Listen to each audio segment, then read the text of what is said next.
Selamat pagi, damai sejahtera dan kasih Tuhan senantiasa hadir sempurna dalam setiap hidup kita.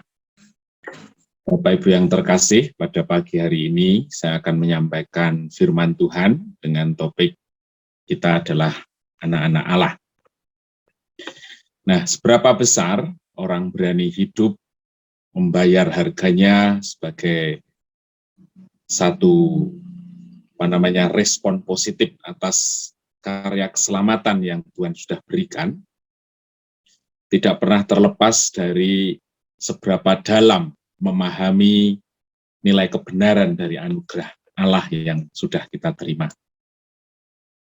Nah, Allah di dalam pekerjaannya yang sempurna, panggilan atas kita, memberikan satu anugerah, itu bukan berdasarkan atas kebaikan kita sudah paham, kita yang seharusnya tidak layak untuk menerima anugerah keselamatan atas cara hidup kita yang lama, atas kebiasaan-kebiasaan kita, atas siapakah kita dari warisan dosa yang kita terima.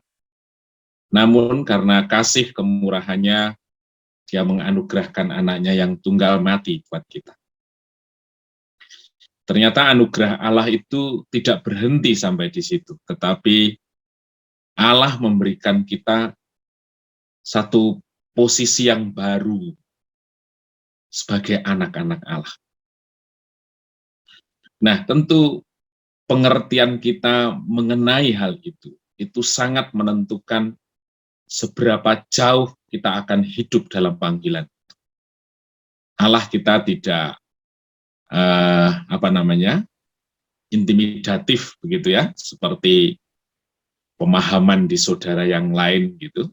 Jadi posisi anak Allah itu sebenarnya luar biasa. Dia memberikan satu posisi ini dari kesadaran yang muncul.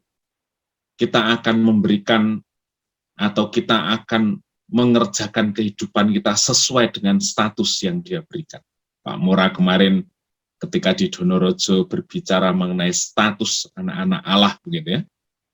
Itu tentu ingin terrealisasi dalam kehidupan kita bukan karena sesuatu yang intimidatif dari Allah, tapi kesadaran kita akan pemahaman kasih anugerah yang begitu besar, sampai bukan saja Dia mengampuni, melayakkan kita untuk menerima karya keselamatan, melainkan Dia atau Allah mengangkat posisi kita sedemikian tinggi sebagai anak-anak Allah.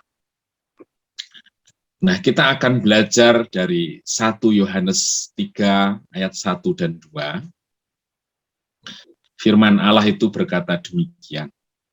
Lihatlah betapa besarnya kasih yang dikaruniakan Bapa kepada kita, sehingga kita disebut anak-anak Allah. Dan memang, ini katakan, sehingga kita disebut anak-anak Allah. Ternyata bukan hanya sebutan saja. Dan memang kita adalah anak-anak Allah. Yohanes menegaskan, bukan hanya sebagai status, sebutan, tetapi dikatakan, dan memang kita adalah anak-anak Allah. Karena itu, dunia tidak mengenal kita, sebab dunia tidak mengenal Dia. Nah, ayat pertama dari 1 Yohanes 3 ini berbicara, katanya, ayat tersebut juga memberikan satu pengertian tentang konsekuensi atas anugerah Allah yang diberikan kepada kita, gitu ya.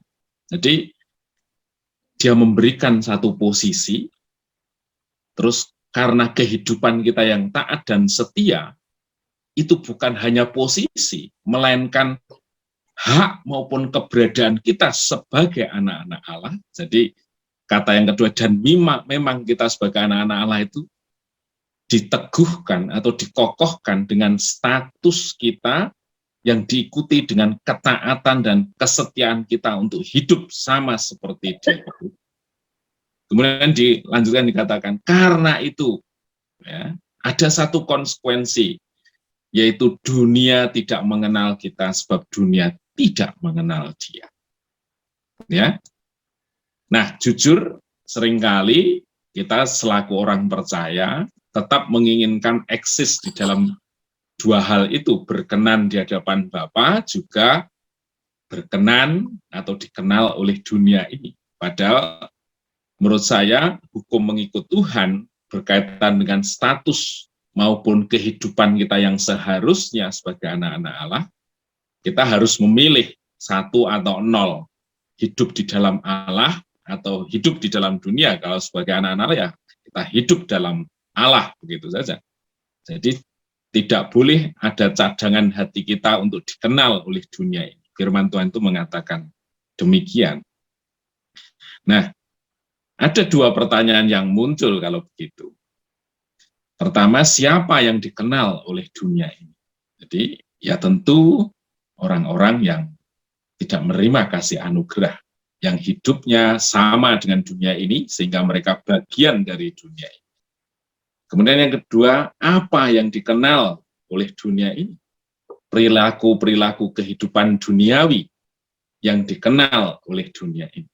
Sehingga di sini jelas memberikan satu kondisi standar kehidupan yang harus hadir dalam kehidupan anak-anak Tuhan, yaitu kita tidak hidup sama dengan cara hidup dunia ini, dan kita tidak menjadi bagian atas kebiasaan yang terjadi atau berlaku di dunia ini. Nah, dipandang berada dan disegani oleh kekuatan-kekuatan dunia, oleh dunia ini, itu menyangkut barangkali kita pengen eksis, atau bagian hidup kita masih ada untuk kita memperoleh kebanggaan lain di luar anak-anak Allah, yaitu apa? Status hidup kita didorong oleh harta, pangkat, kedudukan, relasi, dan lain sebagainya. Kemudian di 1 Yohanes 3 ayat 2. Nah, ini berbicara mengenai meneguhkan kita untuk tetap sabar mengikuti proses pembentukan kita, untuk kita dimurnikan, sehingga kita benar-benar statusnya sebagai anak-anak Allah. Hal ini juga diungkapkan di Ibrani 12 ayat 6 dan 7. Demikian firman Tuhan di 1 Yohanes 3 ayat 2. Saudara-saudaraku yang kekasih, sekarang kita adalah anak-anak Allah. Tetapi belum nyata apa keadaan kita kelak. Akan tetapi, kita tahu bahwa apabila Kristus menyatakan dirinya, kita akan menjadi sama seperti Dia. Sebab kita akan melihat Dia dalam keadaannya yang sebenarnya.